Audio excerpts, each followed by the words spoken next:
नमस्कार, मैं हूं आपके साथ रविंद्र सिंह।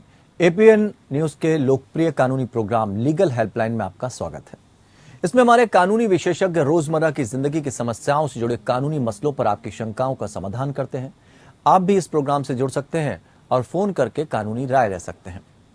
आज हम आपको पावर ऑफ अटॉर्नी से जुड़ी जानकारी देंगे और ये भी बताएंगे कि पावर ऑफ अटॉर्नी का इस्तेमाल कब और कैसे किया जाए और इसके क्या क्या फायदे होते हैं। पावर ऑफ अटॉर्नी एक्ट 1882 के अनुसार ये एक ऐसा कानूनी दस्तावेज है जिसके जरिए कोई व्यक्ति दूसरे शख्स को अपना कानूनी प्रतिनिधि घोषित करता है। घोषित प्रतिनिधि को एजेंट और घोषित करने वाले को प्रिंसिपल कहा जाता है।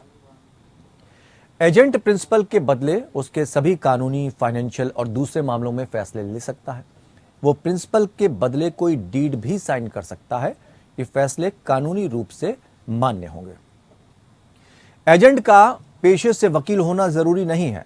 हालांकि एजेंट पीओए के दायरे से बाहर नहीं जा सकता। उसके फैसले से प्रिंसिपल को नुकसान होता है तो एजेंट को हर्जाना देना होता है। पावर ऑफ अटॉर्नी किसी अचल संपत्ति के मालिकाना हक को ट्रांसफर करने के लिए तैयार की जा सकती है। रजिस्ट्री के बदले पीओए का इस्तेमाल आमतौर पर उन हालातों में किया जाता है जब प्रॉपर्टी का मालिक बीमारी या दूसरी वजहों से कोर्ट जाने की प्रक्रिया से बचना चाहता हो या कोई अहम फैसला लेने में सक्षम ना हो, लेकिन मानसिक रूप से स्वस्थ हो। यह तो थी बुनियादी जानकारियां। पावर ऑफ अटॉर्नी से जुड़े तमाम पहलुओं की ज्यादा जानकारी देंगी हमारी आज की कानूनी विशेषज्ञ और अधिवक्ता विद्युत्मा झा जी। विद्युत्मा जी, बहुत बहुत स्वागत करते हैं आपका। तो अपने दर्शकों से हम कहना चाहते हैं कि अगर आपका पावर ऑफ अटॉर्नी से जुड़ा कोई सवाल है तो आप फोन कर विद्युत्मा जी से राय ले सकते हैं। हमारे फोन नंबर, आप फटाफट पेन उठाइए, कागज उठाइए, नोट कर लीजिए। हमारे फोन नंबर है 01206127 दूसरा नंबर है 01206127 नंबर एक बार फिर से सुन लें, 01206127 01206127 तो ये आज हमारे नंबर हैं और आप इनसे संपर्क कर सकते हैं। पावर ऑफ अटॉर्नी से जुड़ी कानूनी जानकारियां आज हमको दे रहे हैं विद्युत्मा जी। उनसे हम कुछ सवाल और जवाब करेंगे और समझने की कोशिश करेंगे और बारीकी से कि आखिर हम क्या कुछ इसके बारे में जान सकते हैं। विद्युत्मा जी, थोड़ा सा प्रकाश डालें, क्योंकि कुछ हल्की फुल्की जानकारी तो हमने भले ही दे दी हो, लेकिन कहते हैं कि विद्वांसो ही देवा, विद्वान ही देवता होते। तो आप ज्यादा बेटर बता पाएंगे कि ये पावर ऑफ अटॉर्नी क्या होती है, तो ये समझना चाहेंगे विस्तार से आपसे। जी, पावर ऑफ अटॉर्नी एक्चुअली एक लीगल डॉक्यूमेंट होता है जो एक व्यक्ति दूसरे व्यक्ति को देता है, और जो देने वाला व्यक्ति है वो प्रिंसिपल कहलाता है और जिसे दिया जाता है उसको एजेंट बोलते हैं जी। तो ये इसमें ब्रॉड लीगल अथॉरिटी भी दे सकते हैं, लिमिटेड भी दे सकते हैं। ये जो प्रिंसिपल कहलाता है, जो देने वाला होता है, उसके डिसीजन पर डिपेंड करता है कि वो पावर ऑफ अटॉर्नी जो है वो किस लेवल तक देना चाहता है। और ये बेसिकली डील करता है प्रॉपर्टी, फाइनेंसेस और मेडिकल केयर के लिए। तो पावर ऑफ अटॉर्नी जो है इसका एक मतलब ये होता है कि जो प्रिंसिपल है, विच मीन्स देने वाला, वो जब उपस्थित नहीं होगा तो उसके बिहाफ पर जिसे पावर ऑफ अटॉर्नी दी गई है, मतलब कि वो व्यक्ति जिसे पावर ऑफ अटॉर्नी दी गई है वो वहां पर उसके बिहाफ पर डिसीजन ले सकता है, फाइनेंशियल ट्रांजैक्शन कर सकता है। और अगर पावर ऑफ अटॉर्नी ड्यूरेबल है, मतलब कुछ किसी पर्पस के लिए है, किसी समय सीमा के लिए है, तो या किस वजह से है, तो वो उसके हिसाब से इनेबल या डिसेबल किया जाता है। तो इसको डिफरेंशिएट भी किया जा सकता है। कितनी तरह की पावर ऑफ अटॉर्नी होती है? पावर ऑफ अटॉर्नी के कई टाइप्स होते हैं। Revocable power of attorney, irrevocable power of attorney, general power of attorney, durable power of attorney, limited और स्पेशल पावर ऑफ अटॉर्नी, और उसके अलावा I guess medical and health care power of attorney, that's all जी। तो हम ये भी समझना चाहेंगे, चूंकि पावर ऑफ अटॉर्नी की वैधता भी अपनी होती होगी, तो कब तक ये वैध रहता है और किन हालातों में इसको अवैध घोषित किया जाता है? पावर ऑफ अटॉर्नी पहले तो ये देखना चाहिए कि जनरल पावर ऑफ अटॉर्नी है या स्पेशल पावर ऑफ अटॉर्नी है, क्योंकि इसकी वैधता पर इससे फर्क पड़ता है। अगर ये जनरल पावर ऑफ अटॉर्नी है तो ये एक्सप्रेसली रिवोक किया जाता है डिटरमिन्ड पर्पस पूरा होने के बाद या किसी पार्टी के डेथ होने के बाद। और अगर ये स्पेशल पावर ऑफ अटॉर्नी है तो तो इसको तब तक जब तक कि पर्पस कंप्लीट नहीं होता है, जिस पर्पस के लिए इसको बनाया गया है उसके लिए, और ये एक फिक्स पीरियड के लिए ही पावर ग्रांट किया जाता है। तो ये फिक्स पीरियड वाला होता है। जनरल पावर ऑफ अटॉर्नी में डेथ तक या अनलिमिटेड पीरियड भी हो सकता है, but special power of attorney has some purpose. तो वो पर्पस जो प्रिंसिपल से रिलेटेड होता है, जो जिसने दिया है उससे रिलेटेड होता है, उस पर्पस से जब तक उसका ताल्लुक है, जब तक उसका वास्ता है, तब तक तो रहेगा, उसके बाद वो खत्म हो जाएगा। जी बिल्कुल। अब हम बात करना चाहेंगे ड्यूरेबल पावर ऑफ अटॉर्नी। ये क्या होता है, इसका मतलब क्या होता है, कैसे समझा जा सकता है इसको? ड्यूरेबल पावर ऑफ अटॉर्नी एक टाइप ही है पावर ऑफ अटॉर्नी का। जैसे कि 4-5 मैंने बताए थे, तो उसी में से एक है ये। काफी इम्पोर्टेंट पावर ऑफ अटॉर्नी है ये, और ये तभी तक इफेक्टिव रहता है, उसी पीरियड तक जब तक के लिए दिया जाता है।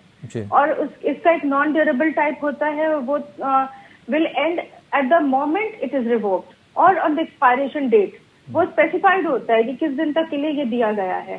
तो इसमें किसी को डेबिलिटेट करने के चांसेस कम होते हैं, और ये इसीलिए इसको ड्यूरेबल पावर ऑफ अटॉर्नी कहा जाता है कि ये इफेक्टिव भी रहता है, ये एक्टिवली यूज भी होता है, और वो अपने आप ही सब्साइड भी हो जाता है। जी, बहुत सारी चीज़ें अगर हम सही मायने में समझें तो उनका सही इस्तेमाल भी किया जा सकता है, उसका हम फ़ायदा भी उठा सकते हैं। लेकिन वही चीज़ें जो हैं, अगर उसकी सही जानकारी ना हो तो बहुत सारे लोग इसका गलत इस्तेमाल भी कर लेते हैं। क्या पावर ऑफ अटॉर्नी का भी गलत इस्तेमाल हो सकता है? अगर हाँ, तो गलत इस्तेमाल पर रोक कैसे लग सकती है? दोनों बातें जानना चाहेंगे। पावर ऑफ अटॉर्नी का गलत इस्तेमाल बिल्कुल हो सकता है, अपने बेनिफिट के लिए यूज किया जा सकता है, क्योंकि पावर ऑफ अटॉर्नी कोई भी किसी को दे सकता है। और कई बार तो मतलब जैसे अगर कोई कॉमेटोज है, स्पाउस भी हो सकता है या अदरवाइज, तो भी दिया जाता है। और उस स्थिति में जो है वो एजेंट जो है वो फ्री होता है अपना विल इस्तेमाल करने के लिए, क्योंकि वो आपके बिहाफ पे डिसीजन मेकिंग करता है, तो वो उसको मिसयूज कर सकता है। और रोकथाम के लिए पहले तो पावर ऑफ अटॉर्नी दी जाती है तो उसमें कुछ कंडीशन दिए जा सकते हैं। और दूसरी चीज होती है कि जब उसके बिहाफ पे वो डिसीजन ले रहे हैं तो फिर उसको रेगुलेट करना मुश्किल होता है। तो इसको इस तरह से इतना रोकथाम का प्रावधान नहीं है, पर पावर ऑफ अटॉर्नी को बहुत सेंसिबली आप यूज कर सकते हैं। आप इस तरह से किसी को नहीं दे सकते। जनरली जैसे हम कोई चीज दे रहे हैं, हमें सोच समझ कर देना है, क्योंकि ये बड़े ट्रांजैक्शंस के लिए काम आता है, तो हमारा लॉस भी उतना बड़ा हो सकता है। बिल्कुल। अक्सर जनरल पावर ऑफ अटॉर्नी की भी बात की जाती है, उसके रजिस्ट्रेशन की बात की जाती है, तो कुछ रजिस्ट्रेशन के बारे में भी हमें समझाएं, क्यों ये जरूरी होता है, क्या इसकी प्रक्रिया होती है? जनरल पावर ऑफ अटॉर्नी एक ब्रॉड मैंडेट है जो एजेंट को काफी पावर्स दे देता है। जिस पावर्स के लिए वो डेजिग्नेट किया जाता है, उसमें प्रॉपर्टी ट्रांजैक्शंस, फाइनेंशियल ट्रांजैक्शंस आते हैं, और बहुत सारे वो वेरियस टास्क वो हैंडल करता है। तो जैसे कि रियल एस्टेट हुआ, किसी से कॉन्ट्रैक्चुअल रिलेशनशिप एस्टैब्लिश किया गया, तो रियल एस्टेट का अगर कोई खरीद फरोख्त या कोई भी इस तरह का काम उसके जरिए किया जाता है, या कोई कॉन्ट्रैक्ट दिया जाता है, किसी कंपनी में आपके कोई डील होती है, तो उसको रजिस्टर्ड किया जाना चाहिए। जो भी वो ट्रांजैक्शन करता है, उसका जो प्रिस्क्राइब्ड प्रोसीजर है उसके तहत रजिस्ट्रेशन किया जाना चाहिए, और किया जाता है कई जगहों पर।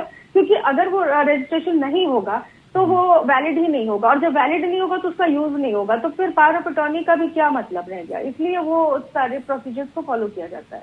जी, जो भारत है, भारत स्थित किसी प्रॉपर्टी की डील करने के लिए विदेश में भी पावर ऑफ अटॉर्नी तैयार और रजिस्टर कराई जा सकती है क्या? इसके बारे में थोड़ा बताएं। जी, कराई जा सकती है।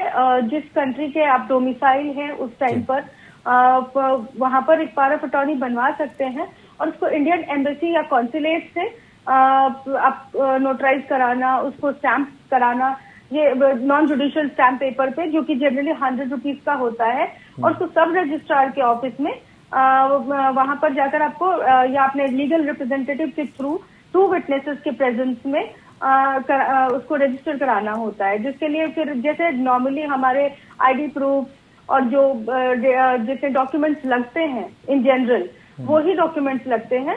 और ये 3 से 4 दिन का प्रोसीजर होता है, फिंगरप्रिंट, फोटोग्राफ, सिग्नेचर सारे वेरीफाई होने के बाद। और इसके अलावा जो है लीगलाइजेशन होता है इसका।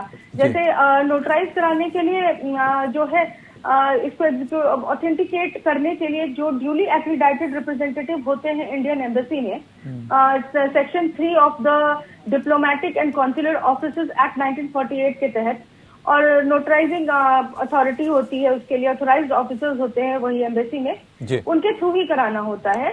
और ये सेक्शन 2 क्लॉज 17 में शेड्यूल 1 में इंडियन स्टैम्प एक्ट में भी मेंशन किया गया है कि डीड जो है it should be represented in India in such way, और इसको ही नोटराइज किया जाएगा।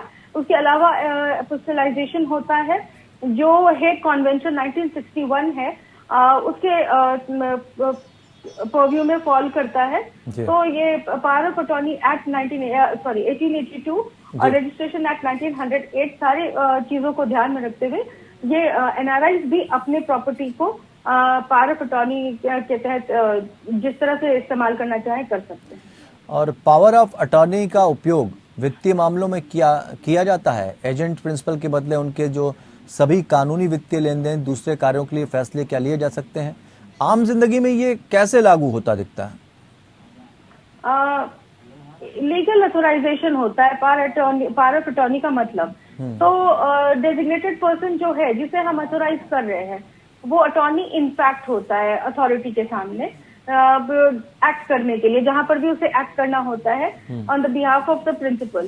तो वो किसी भी तरह के प्रिंसिपल्स के प्रॉपर्टी, फिनेंस, इन्वेस्टमेंट या मेडिकल केयर पे वो डिसीजन ले सकता है because he is empowered to do so. तो वो नॉर्मल लाइफ हो या फाइनेंशियल मैटर, आप एक पावर ऑफ अटॉर्नी बनाते हैं तो प्रोसीजर वही होता है और पावर्स भी लगभग समान होते हैं जब तक आप पावर को कहीं ना कहीं लिमिट ना करते हो। बिल्कुल विद्युत्मा जी, आप जिस तरह की जानकारी दे रहे हैं मुझे पूरी उम्मीद है दर्शकों को समझ में भी आ रहा होगा और उनके जो अपने प्रश्न उनके जहन में उठ रहे होंगे उसका भी आसानी से उन्हें आंसर मिल रहा होगा। हम ये भी जानना चाहेंगे 2011 में सुप्रीम कोर्ट ने कहा था कि पावर ऑफ अटॉर्नी किसी भी अधिकार, अचल संपत्ति में रुचि या शीर्षक के संबंध में स्थानांतरण का एक साधन नहीं है। इससे सरल भाषा में दर्शकों को कैसे बताया जा सकता है कि कैसे वे इस फैसले से प्रभावित होते हैं? जी, ये एक लैंडमार्क जजमेंट था जिसमें सुप्रीम कोर्ट ने प्रॉपर्टी ओनर्स जो इस तरह के ट्रांजैक्शंस होने के बाद परेशान हुआ करते थे उनके लिए डायरेक्शंस दिए थे। उसमें ये मेथड दिया था इमूवेबल प्रॉपर्टी के सेल के लिए कि वो उनका कहना था कि ये वैलिड ट्रांसफर ऑफ प्रॉपर्टी नहीं माना जाएगा। तो उसमें ये जस्टिस आर.वी. रविंद्रन हेड करे थे उस बेंच को और 3 और जजेस उनको एसोसिएट उनके साथ थे उस बेंच में। तो उसमें लॉफुली ट्रांसफर करने की बात कही गई है only through registered sale deed. मतलब ये नहीं कि आप प्रॉपर्टी ऑन पेपर ट्रांसफर कर दें और प्रॉपर्टी इसकी हो जाए, मतलब प्रॉपर्टी को रजिस्टर्ड सेल डीड के थ्रू। जैसे हम प्रॉपर्टी खरीदते हैं तो प्रॉपर्टी रजिस्टर कराते हैं, तो हम ट्रांसफर करेंगे तो भी रजिस्टर कराना पड़ेगा। तो रजिस्टर्ड सेल डीड के थ्रू उन्होंने ट्रांसफर करने के लिए कहा है। तो उनका कहना है कि power of attorney is not an instrument of transfer in regard of any right, title और interest in an immovable property. तो उसका इंटरप्रिटेशन ये है कि आप राइट, अधिकार किसी को ट्रांसफर नहीं कर सकते, आप प्रॉपर्टी ट्रांसफर कर सकते हो। और जो इमूवेबल प्रॉपर्टी ट्रांसफर कर रहे हो उसको एक प्रॉपर प्रोसीजर के थ्रू करो। चाहे मतलब कोई भी प्रॉपर्टी है, फ्लैट है, घर है या ऐसी कोई भी अचल संपत्ति है, तो उसको आप स्पेशली यहाँ पर प्रॉपर्टी मीन्स तो हम ऐसे ही लेते हैं, तो उसको एक रजिस्टर्ड सेल डीड के थ्रू करो। और इसमें जो जेन्युइन ट्रांजैक्शंस हुए होंगे, जो जैसे एक मतलब वो जो हम हेरिडिटरी प्रॉपर्टी होती है हमारे एंसेस्ट्रल प्रॉपर्टीज, तो वो जो हेरिडिटरीज और ऑनवर्ड एंसेस्ट्रल प्रॉपर्टी जो होती है वो जब ट्रांसफर होता है वो अपने आप डिवॉल्व करता है सक्सेसर पे, उसकी बात नहीं कही गई, वो जेन्युइन ट्रांजैक्शन में आता है। लेकिन जो प्रॉपर्टी जैसे हम किसी रिलेटिव को नियरेस्ट, जैसे हमारा कोई सक्सेसर नहीं है इसलिए, या हम किसी वजह से किसी भी तरह का ट्रांसफर कर रहे हैं तो उसका एक प्रॉपर प्रोसीजर ही फॉलो हो। और या फिर इस तरह के जो प्रॉपर्टी सेल किए जाते थे पहले और कई लोगों के साथ फ्रॉड होता था, उसको प्रिवेंट किया जा सकता है, उसके लिए ये जजमेंट आया था। तो मान लीजिए किसी एजेंट को अगर पावर ऑफ अटॉर्नी दे दी जाती है तो क्या मामलों के प्रबंधन के अपने अधिकार उसके समाप्त हो जाएंगे?